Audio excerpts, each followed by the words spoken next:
Assalamualaikum warahmatullahi wabarakatuh. Halo semuanya, nama aku Putra Khadafi dari SMA An-Najah Rumpin Bogor, kelas 11 jurusan IPS 2. Nah, teman-teman, di kesempatan kali ini itu aku ingin membahas sesuatu yang menurut aku itu menarik banget karena itu relate sama diri aku sendiri sih. Nah, di kesempatan kali ini aku ingin membahas kaitannya digitalisasi dengan Gen Z. Nah, dari beberapa sumber yang udah aku baca, dari beberapa artikel dan jurnal yang aku udah sempat baca, aku mengutip dari salah satu aja deh yang berbentuk buku. Nah, aku pengen ngasih tahu dulu nih judul bukunya ke kalian. Judul bukunya itu Pendidikan di Era Digital, Tantangan bagi Gen Z, karya Pratiwi Bernadetta Purba. Nah, sebenarnya ini penulis dari buku ini banyak teman-teman, nggak cuma dari beliau aja, tapi mencakup dari beberapa penulis-penulis lainnya. Sebelumnya nih, aku pengen ngasih beberapa spoiler dulu dikit ya tentang bukunya. Buku ini itu bukan sekedar kumpulan teori, bukan sekedar kumpulan fakta, tapi di dalam buku ini itu menjadikan buku ini sebagai peta jalan atau roadmap bagi siswa, bagi orang tua, bagi guru untuk menavigasi pembelajaran digital di masa ini. Sedangkan di masa ini tuh pembelajaran digital itu kan udah cepat, udah serba daring dan penuh dengan distraksi. Nah, dimulai dari konsep digitalisasi, karakteristik anak-anak Gen Z, dan penerapan AI dalam dunia pendidikan itu semuanya dibahas dengan lengkap dan akademis di dalam buku ini. Nah, buku ini itu juga hadir sebagai panduan cerdas untuk memahami bagaimana pendidikan itu bertransformasi di tengah derasnya arus digitalisasi. Kalimat-kalimat di dalam buku ini itu seperti mengetuk kesadaran kita kalau teknologi itu bukan ancaman, tapi peluang untuk berinovasi lebih maju lagi. Nah, di dalam teknologi ini juga ada beberapa tantangan-tantangan yang di dalamnya itu loh, yang bakal aku sebutin beberapa aja ya.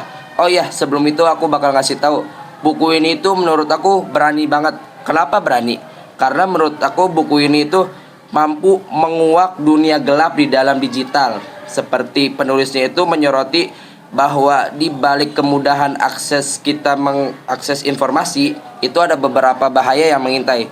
Yang pertama ada cyberbullying, yang kedua ada hoax atau berita palsu, yang ketiga ada kesenjangan akses, dan yang keempat ada krisis etika digital.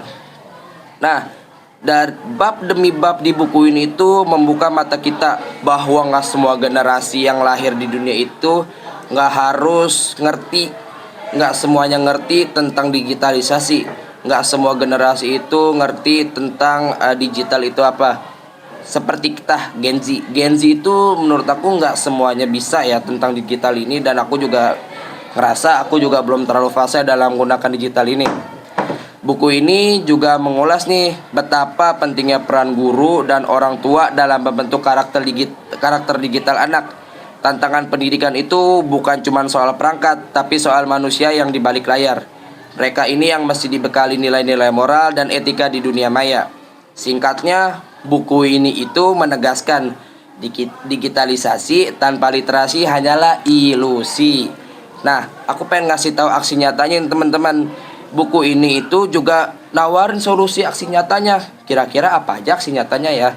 Yang pertama itu aku kasih tahu ada integrasi literasi digital dalam kurikulum sekolah.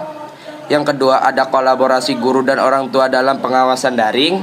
Yang ketiga ada pembelajaran berbasis proyek dan pemanfaatan aplikasi edukasi. Dan yang terakhir ada etika digital dan keamanan siber bagi peserta didik. Nah, yang lebih menarik lagi nih ya, buku ini itu membahas penggunaan teknologi mutakhir seperti artificial intelligence dan big data dalam proses pembelajaran digitalisasi di zaman sekarang.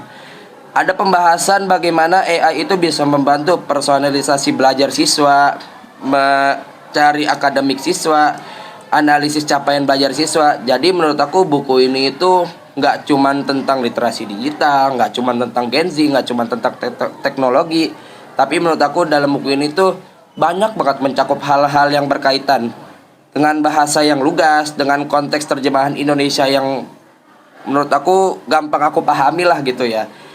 Di buku ini juga mengajarkan bukan siapa yang paling update, bukan siapa yang paling ngerti teknologi, tapi siapa yang paling kritis menggunakannya, siapa yang paling bertanggung jawab menggunakannya, dan siapa yang paling bijak dalam menggunakannya. Menutup halaman terakhir, pembaca itu seakan-akan diajak merenung. Pendidikan itu bukanlah lagi ruang yang tertutup, merupakan ekosistem global yang tanpa batas. Buku ini menegaskan pentingnya menciptakan sistem pendidikan yang inklusif, adaptif, dan manusiawi di tengah derasnya inovasi digital. Buku ini menurut aku itu bukan cuman bacaan, bukan cuman sekadar motivasi, bukan sekadar resolusi masalah, tapi buku ini itu sebagai seruan lembut tapi kuat buat bertransformasi dalam dunia pembelajaran digital. Penulis itu ngajak kita semua, dari guru, dari pelajar, untuk menyeimbangkan antara akal digital dan hati nurani. Nah, kalimat penutup yang bisa merangkum semangat dari buku ini adalah, aku pengen kasih tahu ya, teknologi itu hanyalah alat, tapi tanpa nilai dan arah, pendidikan itu akan kehilangan jiwanya. Sebelum aku akhiri, aku pengen ngasih jargon dan tagar unggulan nih teman-teman. Kalau aku bilang Gen Z melek digital, kalian jawab ya, pintar berselancar dan bijak berkarya. Oke, sekarang aku mulai ya. Gen Z melek digital. Oke, baik teman-teman, terima kasih. Maaf kalau aku ada salah kata. Kalau misalnya penyampaian aku kurang jelas, mohon dimaafkan ya teman-teman. Assalamualaikum warahmatullahi wabarakatuh.